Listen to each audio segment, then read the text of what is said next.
যখন তাম দুনিয়ার থেকে ইসলাম মুসলমানদেরকে মিটিয়ে দেওয়ার ষড়যন্ত্র চলতেছে, তাম দুনিয়ার মধ্যে ইসলাম মুসলমান থাকবে কি থাকবে না এই প্রশ্নের সৃষ্টি হয়েছে। আজকে দেখেন ভারত থেকে মুসলমানদের উৎখাত করার চক্রান্ত চলতেছে। ডিক্লার দিছে মুসলমানদেরকে বের করে দিল ভারত থেকে। অথচ এই ভারতবর্ষ ছিল মুসলমানদের, 1-2 দিন নয়, 800-850 বছর পর্যন্ত 5 উপমহাদেশের শাসক ছিল মুসলমান। 1-2 দিন না, 100-200 বছর নয়। ভারতের অলিতে গলিতে মুসলমানের স্মৃতি, তাজমহল মুসলমানদের, কুতুব মিনার মুসলমানদের, রেড ফোর্ট মুসলমানদের। ভারতে যাবেন এমন কোন অলি গলি নাই যেখানে মুসলমানের স্মৃতি নাই। গোটা দুনিয়ার মধ্যে ভারতকে মুসলমানরা চিনাইছে, আজকে সেখানে মুসলমানদের উৎখাত করা চক্রান্ত। বেধড়ক মুসলমানদেরকে মারতেছে, বোরখা পড়তে দেবে না, বোরখা পরে কলেজে স্কুলে ঢুকতে দেবে না। হাইকোর্ট রায় দিছে ইসলাম ধর্মে বোরখা নেই, যা ইচ্ছা তাই চলতেছে। আস্তে আস্তে সিরিয়ার অবস্থা কি, হার্জেগোভিনার অবস্থা কি, বসনিয়ার অবস্থা কি, আজকে কাশ্মীরের মুসলমানদের উপর অত্যাচার চলতেছে, হায়দ্রাবাদের মুসলমানদের উপর অত্যাচার চলতেছে, উইগুরের মুসলমানের অবস্থা খুবই খারাপ। যে ফিলিস্তিনের মধ্যে শত হাজার লক্ষ নবী আসছে বাইতুল মুকাদ্দাস এই এলাকা, সেখানে মুসলমানদের এখন ভূমিই নেই, যা যাবারের মধ্যে ঘুরতেছে। মুসলমান মায়ের খাইতেছে প্রতিদিন। সৌদি আরবের অবস্থা কি দেখতেছেন, যেখানে আমার নবীর জন্ম, যে ভূমির জন্য আমার নবী রক্ত দিয়েছে ইসলামের জন্য, যে ভূমিকে আজাদ করার জন্য, শিরক মুক্ত করার জন্য, সেখানে এখন উলঙ্গ ড্যান্স চলতেছে।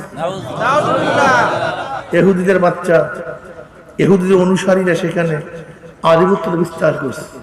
এই তো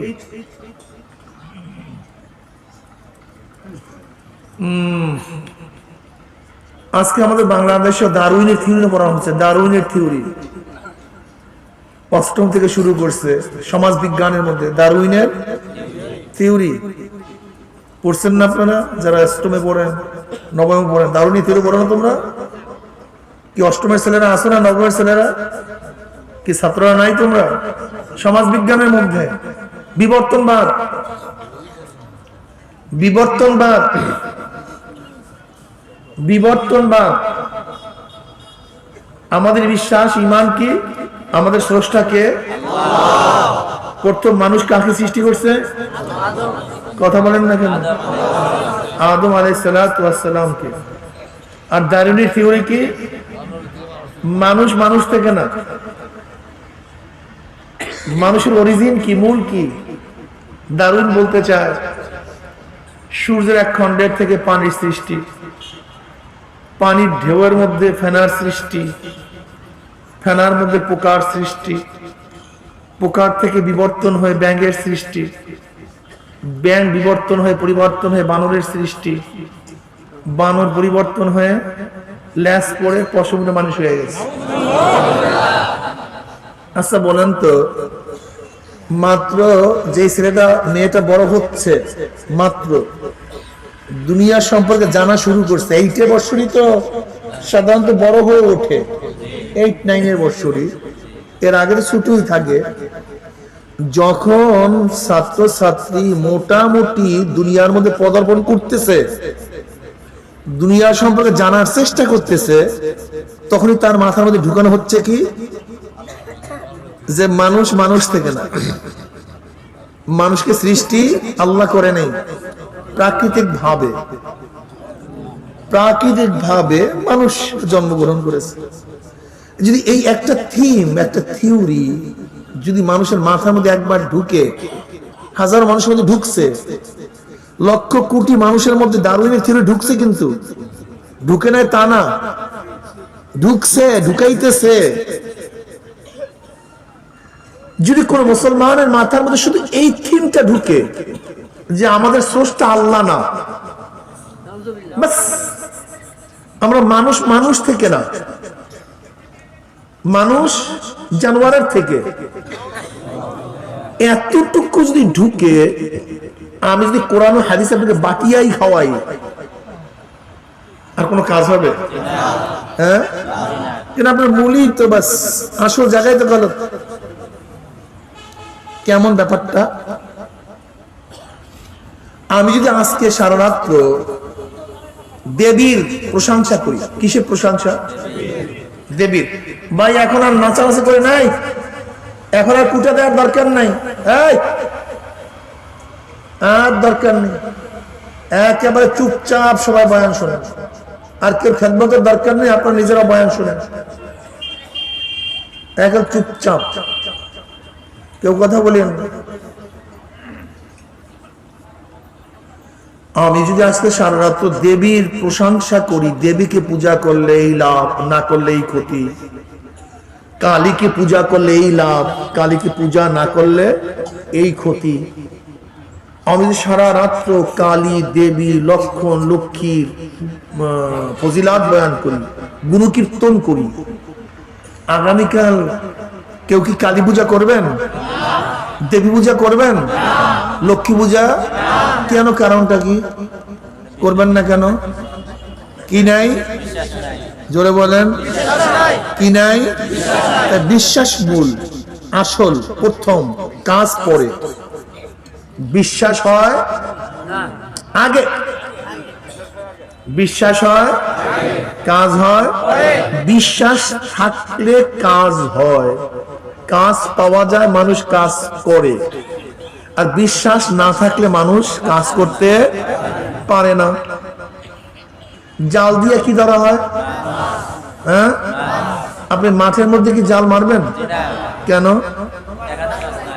বিশ্বাস মাঠের মধ্যে, মাছ কোথায় পাওয়া যায় সেখানে গিয়ে আপনি জাল মারবেন, মাঠে মারবেন না। বিশ্বাস নাই, মাছ তো ধরা যায় জাল দিয়া, কিন্তু যেখানে বিশ্বাস আছে মাছ পাওয়া যায় সেখানেই মানুষ কষ্ট করে। যেখানে বিশ্বাস নাই সেখানে কষ্ট করে না। চাষ করলে ফসল পাওয়া যায়, ঠিক না? পাথুরি জমির মধ্যে কেউ চাষ করবে? কারণ পাথুরি জমিতে ফসল হয় না, এর জন্য সেখানে কেউ চাষ করে না। আরো সহজে বুঝেন, 3 ইঞ্চি উঁচা, 5 ইঞ্চি চওড়া একটা ওয়াল, 3 ইঞ্চি, এই যেমন উঁচা, এতটুকু উঁচা, এইটাই ঠিক আছে। এরকম সারি দেওয়া 5 ইঞ্চি, মাত্র 3 ইঞ্চি উঁচা যে একটা ওয়াল হয়, আমরা সবাই হাঁটতে পারবো না? কি কথা বলেন না কেন? ছোটরা, বড়রা, মুরব্বীরা, মাত্র এতটুকু কেন হাঁটতে না পারে? 3 ইঞ্চি উঁচা মাত্র, সবাই হাঁটতে পারবো না? কিন্তু এই ওয়ালটা যখন 5 ফিট উঁচা হবে তখন পারবেন? কারণ কি? এখানে আস্থা, বিশ্বাস ছিল আমি পারবো, এর জন্য পারছেন।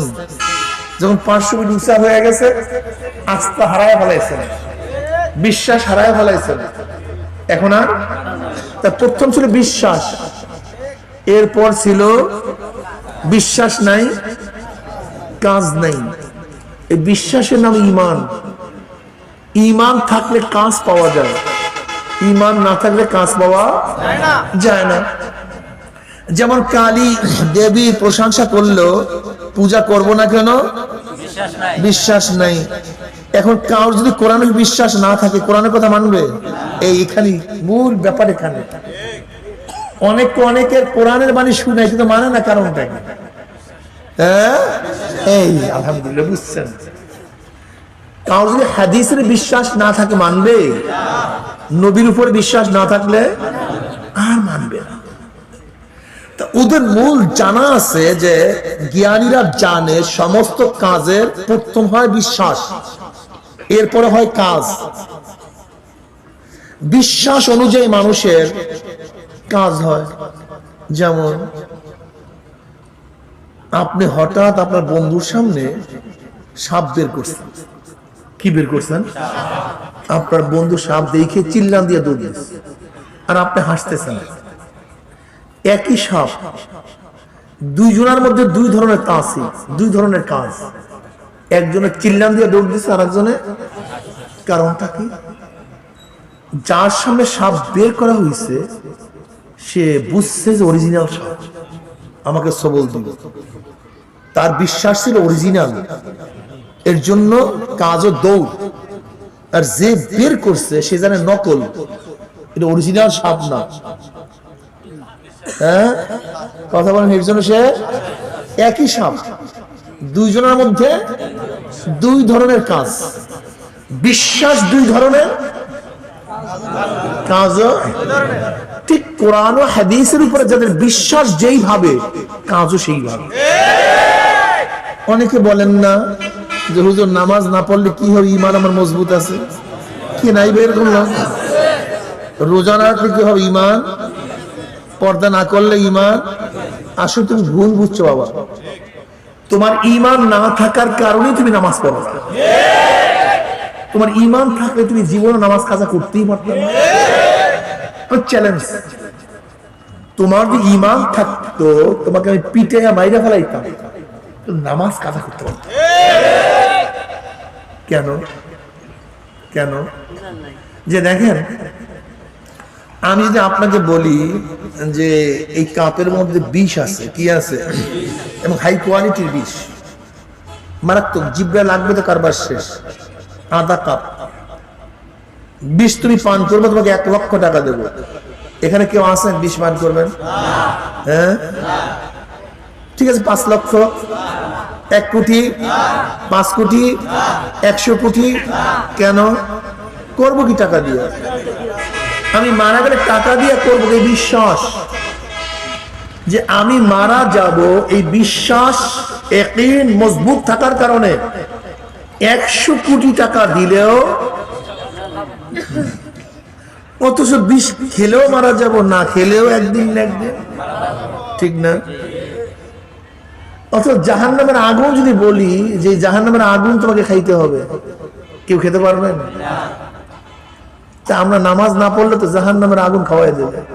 তাসলা নারান হামিয়া তুসকা মিন আইনিন আনিয়া লাইসা লাহুম তুআমুন ইল্লা মিন যারি। দেখেন, এখানে যারা যুবকরা আছো, ছাত্র বাবারা আছো, আমরা তো অনেকেই ফজরের নামাজ পড়ি না, জোহরের নামাজ পড়ি না, ঠিক না? আজকে ফজরের সময় যদি আইজি সাহেব তোমার বিছানার কাছে আইসে তোমাকে টোক্কা দেয়, এই উঠো, তাকাইয়া দেখো আইজি। আরে সুবহানাল্লাহ, আইজি তোমাকে কি বলতেছে? ওঠ, ঠান্ডা পানি দিয়ে গোসল কর, নামাজ পড়। যদি নামাজ না পড়স তোকে 5 বছর জেল দিয়ে দেবে। 5 বছর। কে বলছে? আচ্ছা, এখানে একজন যুবক আসছো যে ঘুমায় থাকবে, থাক আইজি সাহেব, বাদ দেন আপনার কথা, সব মানি টানি না, আমি নামাজ পড়তে পারবো। আসো একজন। কেন? তুমি আইজিকে চিনছো, বিশাল ক্ষমতার মালিক। যদি কথা না শুনি 5 বছর জেলে ঢুকায় রাখে। এর জন্য যদি বলে আইজি সাহেব তুই বরফের পানির মধ্যে তারপর ডুব দিয়ে গোসল করে তারপর নামাজ পড়, আপনি বরফের পানির মধ্যে ডুব দিবেন, কিন্তু তারপর 5 বছর জেলে যেতে চাইবেন না। আইজি বাগদান যদি এসপি সাহেব টাঙ্গাইলের বলে আপনার শিওরের কাছে আসিয়া নামাজ না পড়লে তোমাকে 1 বছর জেলে দিয়ে দেবে, কি যুবকরা নামাজ পড়বা নাকি ঘুমাবা? সবাই কথা বলো না, ঘটনা কি না? সবাই কথা বলতে হবে। কি নামাজ পড়বা? কেন? কে বলছে? এসপি সাহেব। বাদ দেন এসপি, যদি ওসি সাহেব বলে বাদ দেন, যদি দারোগা সাহেব বলে, যদি এসআই বলে, একজন কনস্টেবল পুলিশ যদি তোমাকে ডান্ডা নিয়ে বলে নামাজ পড়লে পড়, না তোকে বেতাইয়া তোর চামড়া তুলা ভালো, ওঠ গোসল কর, নামাজ পড়, কি পড়বেন? অথচ একজন পুলিশকে ভয় করলাম, পুলিশের ভয়ে ফজরের সময় ঠান্ডা পানি দিয়া গোসল করে নামাজ পড়লাম, কিন্তু আল্লাহকে তো ভয় করলাম না। আল্লাহ বারবার ডাকে, হাইয়া আলাস সালাহ, হাইয়া আলাল ফালাহ, আসসালাতু খায়রুম মিনান নাওম। কেউ যায়, ওই যে বিশ্বাস নেই।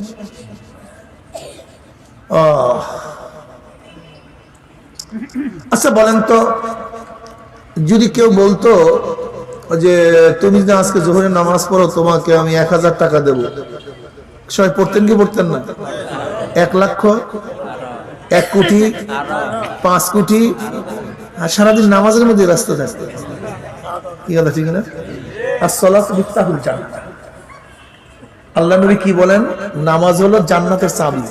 জান্নাতটা কি? যাকে ছোট একটা আল্লাহ জান্নাত দিবেন, সেই জান্নাতটা দুনিয়ার চেয়ে 10 গুণ বড় হয়ে যাবে। এই দুনিয়ার চেয়ে 10 গুণ। গোটা জান্নাতের ভূমিটা মিশকুম আম্বারের দ্বারা হয়ে যাবে। 10 কোটি জান্নাতের মধ্যে এক একটা বিল্ডিং হবে হাজার হাজার তালা বিশিষ্ট, এক একটা ইট হবে স্বর্ণের, এক একটা ইট হবে রূপা, জওয়াহিরের দ্বারা গাঁথনি হয়ে যাবে। কাবে আহবার রাদিয়াল্লাহু ফরমান, জান্নাতের মধ্যে জান্নাতীদের জন্য একটা বিল্ডিং করা হবে, মহল করা হবে, গোটা মহলটা সবুজ ইয়াকুত পাথরের হবে। কি পাথরের ভাই? সবুজ ইয়াকুত পাথর চিনেন তো? অনেকেই চিনেন না। ওরে সুবহানাল্লাহ। কয়েকদিন আগে দেখেন নাই, আফ্রিকার এক যুবক একটা সবুজ ইয়াকুত পাথর কিছু 200 কোটি টাকা দিয়া। কয়শো টাকা? দেখেন না পত্রিকায়? 200 কোটি। এই কপালের মধ্যে অপারেশন করে সেটিং করছে, কপালের মধ্যে যেন চুরি না হয়, সবাই দেখবে। 200 কোটি টাকার পাথর, কি কৃষ্ণা আল্লাহ, সেই পাথরটা চুরি হয়ে গেছে, মানে আর করতে পারে নাই। সবুজ ইয়াকুত পাথর কত দাম? যেটা কপালে সিটিং করা যায়, এরকম একটা পাথর যদি 200 কোটি টাকা হয়, তা জান্নাতের মধ্যে আল্লাহ পাক রব্বুল আলামিন জান্নাতীদের জন্য একটা সবুজ ইয়াকুত পাথরের বিল্ডিং করবেন। দুনিয়ার সবুজ ইয়াকুত পাথর না, জান্নাতের বিল্ডিংটা কত ছোট হবে? নবী আলাইহিস সালাতু ওয়াস সালাম ফরমান, ওই বিল্ডিংটার মধ্যে 70,000 রুম থাকবে। সুবহানাল্লাহ পড়বেন না? আরে একটু জোরে কোন সুবহানাল্লাহ। কত হাজার রুম? এক একটা রুম কত ছোট হবে? নবী আলাইহিস সালাতু ওয়াস সালাম ফরমান, প্রত্যেকটা রুমের মধ্যে 70,000 দরজা থাকবে। একটা রুমের মধ্যে 70,000 দরজা থাকে, তা রুমটা ছোট না বড়? এরকম 70,000 রুম বিশিষ্ট যে বিল্ডিংটা হবে, ছোট বিল্ডিং না বড় বিল্ডিং? এই গোটা বিল্ডিং এ যদি সবুজ ইয়াকুত পাথর হয়, এখন তার দাম কত? হিসাব লাগান তো। আসসালাতু মিফতাহুল জান্নাতের চাবিকাঠি কি? তা আপনি 1 কোটি টাকা দিয়ে সারাদিন নামাজ পড়বেন, কিন্তু এই জান্নাতের জন্য নামাজ পড়েন না কেন? কি কথা বলেন না? এতক্ষণ কি বুঝাইলেন? এতক্ষণ কি পড়াইলাম ভাই? আমি মনে হয় ওস্তাদ খারাপ, আপনার ছাত্র কি নাই বুঝেন নাই। আর আপনারা বলছেন হুজুর নামাজ না পড়লে কি হবে? ঈমান মজবুত। আসলে ঈমান নাই, কি নাই? পুলিশ সাহেব ব্যাট লাগাইলে কি পড়তেন? জেলে দিলে। এবার আল্লাহ পাক কি বলে শোনেন, মা সালাকাকুম ফি সাকার ক্বালু লাম নাকু মিনাল মুসাল্লিন। সাকার একটা জাহান্নামের নাম। সাকার নামীয় জাহান্নাম থেকে প্রশ্ন করা হবে, কপাল পোড়া বদনসিব, এই কঠিন জাহান্নামে কেউ আসে? এত খারাপ জায়গা, এত কষ্টের জায়গা, আগুন আর আগুন, আল্লাহ মাফ করে দাও। এখানে কেন আসছিস তুই এত কঠিন জায়গায়? ক্বালু লাম নাকু মিনাল মুসাল্লিন। ওই জাহান্নামীরা বলবে আমরা দুনিয়াতে নামাজ পড়তাম, নামাজ পড়তাম। তা নামাজ না পড়া ডাইরেক্ট কোরআনের আয়াত জাহান্নামে যাওয়ার কারণ। ডাইরেক্ট কিসে যাওয়ার কারণ? কি না পড়া? তা আপনি পুলিশের ডান্ডার ভয়ে নামাজ পড়তেন, তা আল্লাহ পাক যে বলছে নামাজ না পড়লে জাহান্নাম, তা আপনি ঘুমান কিভাবে? দোকান করেন কিভাবে? ব্যবসা করেন কিভাবে? ঈমান, বিশ্বাস, বিশ্বাস। দেখেন আল্লাহ নবী কি বলেন? আপনি বলছেন আমি নামাজ না পড়লে কি হবে, ঈমান মজবুত। আল্লাহ নবী কি বলেন? আল ফারকু বাইনাল আবদি ওয়াল কুফরি তারকুস সালাহ। মুমিন এবং কাফিরের মধ্যে পার্থক্য, মুমিন আল্লাহর সামনে দাঁড়ায়, বেঈমান আল্লাহর সামনে দাঁড়ায় না।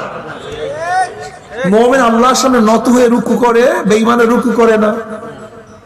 মুমিন আল্লাহর সামনে তার কপালটাকে মাওলার কুদরতি পায়ের মধ্যে ঠেকে সিজদা করে, বেঈমান সিজদা করে না। এক কথায় মুমিন নামাজ পড়ে, বেঈমান নামাজ পড়ে না। অথচ তুমি বলছো নামাজ না পড়লে ঈমান মজবুত আছে, আর আল্লাহ নবী বলেন যেটা নামাজ পড়ে সেটা বেঈমান। মুমিন ও কাফিরের মধ্যে পার্থক্যই মুমিন নামাজ পড়ে, বেঈমান নামাজ পড়ে না। অথচ তুমি নামাজ পড়ো না, তুমি মুমিন হলো কিভাবে? তোমার ঈমান কই?